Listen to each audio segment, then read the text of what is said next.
Rohelised on ainus erakond, kes räägib kodanikupalga vajalikkusest.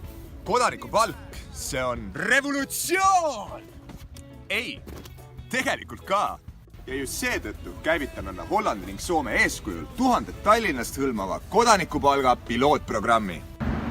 Sõbrad, Eestil ei ole vaja rohkem karjääripoliitikut ja kõige vähem on Tallinnale vaja järjekordset karjääripoliitikust linna peal. Tallinn, see on minu linn, aga Tallinn on ka minu linn. Meie linn. Minu linn. Minu linn. minu linn. Meie linn. Minu linn. Minu linn. Minu linn. Minu linn. Tallinn on meie kõigi linn. Vali tulevikku vaatav poliitika. Vali Eestimaa rohelised.